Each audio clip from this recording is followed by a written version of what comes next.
Hi guys! Welcome back to our YouTube channel, Char! So for today's video, again, ako na naman kasi nasa trabaho ulit ang aking mahal na asawa at ako ay magluluto ulit ng dinner. Siyempre, ako na naman na nagda-diet. Ang aking asawa ay kumakain ng rice. So, ang magluluto ako ngayon ng hiniling. And then, lalagyan natin ng Baguio beans. Baguio beans tawag dito, di ba? Kasi nabili namin ito sa city kahapon. Sa Constabler. Na mura na lang. Kasi magsasarado na sila. So, yung 1 kilo nito is 2 euro na lang. Hindi ko lang kung magkano siya kapag hindi siya bagsak presyo. So, magluluto ako nito, igigisa ko siya sa giniling na baka. Kasi nakasawa na yung giniling na baboy. I mean yung baboy pala. So, ayan na, ang dami na. Hindi ko alam kung natin ko ba to. Hirap mag-isip. Importante, maganda yung mata ko. Char!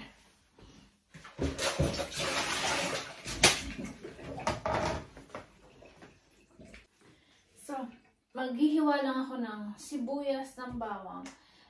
Then, gusto ko siyang lagyan ng kamatis para mas masarap. Then, I'll be back. Papakita ko sa inyo pag magluluto na ako. Okay? So, guys, nakapaghiwa na ako. Na-prepare ko na yung Baguio beans. Yan na siya. Nahiwa ko na. And then, nakapaghiwa na rin ako ng sibuyas, bawang, kamatis. And ito na rin ang ating giniling. So, start na tayo magluto. Okay? Tayin ko lang uminit yung mantika. Then, mag-iisa na ako. Anong oras na ba dito sa Germany? Check natin yung oras. Kung makita yung oras sa baba. Wait lang guys. Tingnan ko lang yung oras. 6:28. So, dito ngayon, season is winter na actually. Kasi malamig na eh. So, mas mahaba na yung gabi kaysa sa araw. Pag nagigising kami ng 7 dito, mas madilim pa. Parang akala mo madaling araw pa lang, pero 7 na. Late na yung sunrise and then maaga naman yung sunset.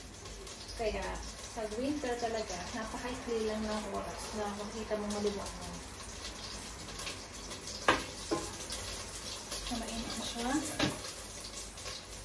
So, magsasatay na tayo ng sibuyas. Sibuyas and then sagsa lang konti.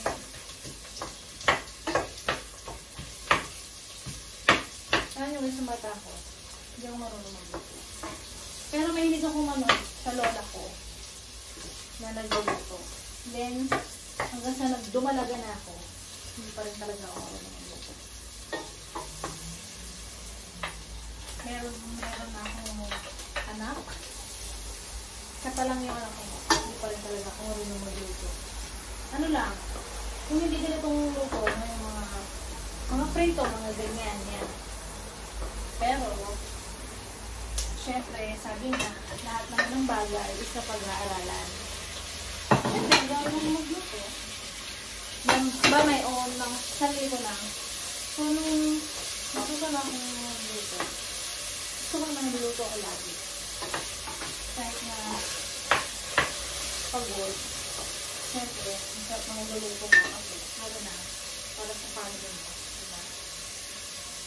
Hindi nangangamoy yung buhok ko, pero hindi pa pwede maligo kasi yung ating pilik mata dito yung gusto mo. Is ganda. Sabi mo, is ganda.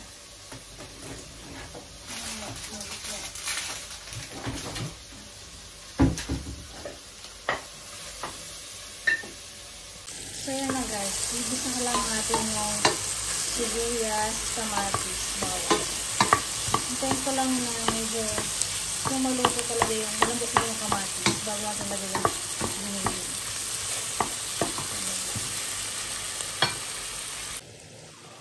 So, yan na siya, guys. Gisa ko na yung giniling. So, ito lang muna siyang maluto pa. Mausok.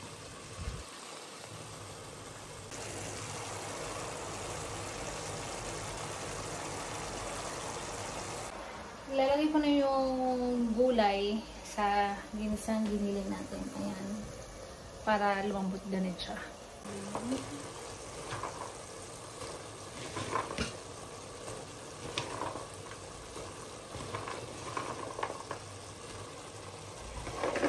Buhos ko na. Tinagod ko lang yung sarili. Ilalagay na natin yung gulay. Hihintayin na lang natin na lumambot. Masarap talaga yung giniling kapag nilalagyan mo siya ng gulay. Tulad yan, bagu beans, o kaya nasa patatas, carrots, healthy pa. So guys, habang pinapalambot natin yung giniling na merong bagu beans, meron lang ako i-chichika. Chichika talaga. Alam niyo ba yung ganito kadami na sibuyas dito sa Germany? Bawasan ko na siya ng isa lang naman. Ay! Pag ganito naman yung print niya, dito na ako magkano. Nasa 2 euro something yata ito. Nasa mga 100. Hindi ko na, ba't? Kasi tinan niyo yung resibo. Wala akong, hindi ko talaga alam kung saan dyan yung sibuyas. Pero, siya, yata ito eh. Wala, sa 1 euro something yata parang gano'n. Pero mura lang talaga siya. Kung pwede mo nga lang ipadala yan sa Pilipinas. Diba? Kasi ang mura lang niya.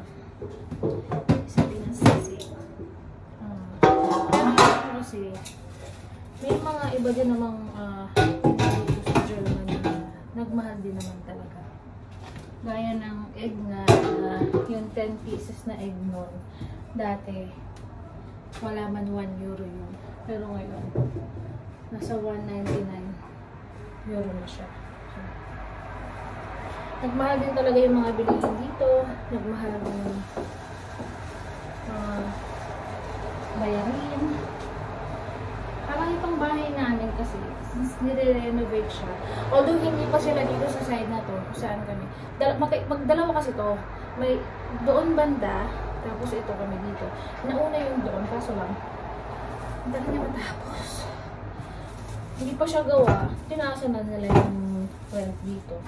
So, yung monthly niya is talagang nagmahal din talaga. Tingnan nyo, kahit hindi pa siya nagagawa, yun dito sa amin. Nagmahal na ng okay.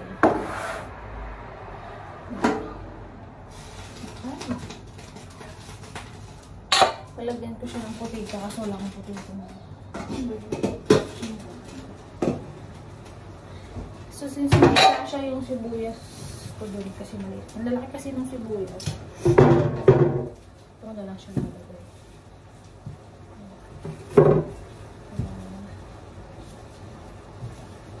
Sira naman.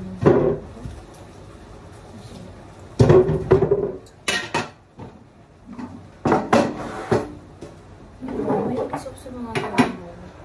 Yung mga lalagyan naman. Yung mga ka-ek-ekan na galit sa hilig akong magbalik. Parang pang-organize mo ba?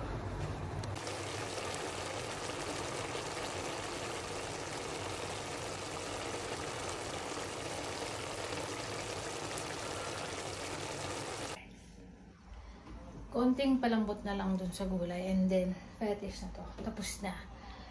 Ang tingnan nyo, didilim na, diba? 6:46 pa lang. Pero ano na siya, madilim na. Dati, mga 9:30 pa lang, 9:30 na dito. Maliwanag pa. Ngayon, since nag-change na, winter na, maaga na naman na yung dilim. Kala mo gabing-gabi na, pero pagtingin mo sa oras, maaga pa. Galing, diba? Yan na guys, yung ating giniling na mayroong bagu beans. Ito pa, bagu beans naman talaga tawag dito. Konting lamang na lang. konting pakulo pa. Medyo matigas pa ng konti yung kulay. Pero saglit ka lang to. Then, pagdating ng aking mahal na asawa, ipapatikim natin sa kanya. Siya ulit ang mag-judge kung pasado ba ulit or hindi. Pero mamaya pa siya uuwi. Kasi usually, yung asawa ko kasi nagtatrabaho sa Starbucks sa mall kung saan malapit dito sa bayan namin. So, ang sarado ng mall dito sa Germany is 8 o'clock. Pero yung Starbucks, nagsasara siya ng 8:30 and then may 1 hour sila para maglinis. So, darating siya dito minsan mga 9:30 o kaya mga 9:45, ganyan. Dito pala siya kakain. So, mamaya, i-update ko kayo ulit. Pag nandito na siya, ibibideo ko, tatanungin ko siya kung ano ba lasa ng niluto natin. Be right back. So guys, sa bahay na ako. Dito na siya. Dito na ako, kararating ko lang. Sobrang daming tao, sobrang pagod. Titikman niya na yung niluto. Titikman ko na yung niluto ni Vanessa na Kararating kararating ko lang, late na rin eh. 10 o'clock, usually 9:30 nandito na ako sa bahay. Pero hala, ito ang nasa ako bagong O siya mga kamepren, kakain muna tayo. Bye-bye. Tikman mo. So guys, nandiyan na siya, ang aking mahal na asawa. Titikman niya na yung luto ko. So nandito na naman tayo mga guys. Hello guys, nandito na naman tayo. Katatapos ko lang magtrabaho, galing ako sa Starbucks na late nga dahil Sabado, sobrang daming tao. So ngayon titikman ko na yung luto ng mga asawa. Ang pinamagatang beans with giniling.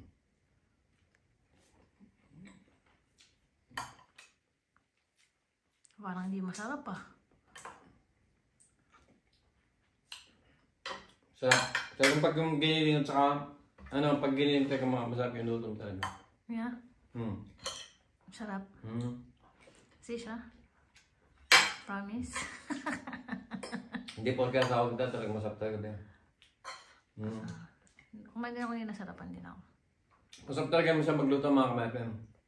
Sasabihin ko naman talaga sa totoo pag hindi masarap yung luto niya. Pero talaga masarap. Mula sa pulaman masarap magluto si Vanessa nung maging kami na. Pero nung una hindi siya marunong magluto. Pero ngayon. Sinabi ko rin niya sa vlog kanina. Dati. Masarap talaga sa mga. Yeah. Saka ngayon, gulay muna kami. Pero may konting lang, giniling. Baka naman yan. So masarap. So approve. So sa mga after 10 ba? Is 9. Talaga nag-iwan talaga siya na isa. So pwede maging 10, pag 10 siya, perfect siya. So ganito na lang. Pero masarap siya, perfect siya. Pero hindi naman totaling 10, siyempre. Tira ko luto. Siyempre, pang professional yan mga kamepren. So hanggang dito na lang my friend, mga kamepren. Thank you so much sa panonood. Thanks for watching. Bye-bye.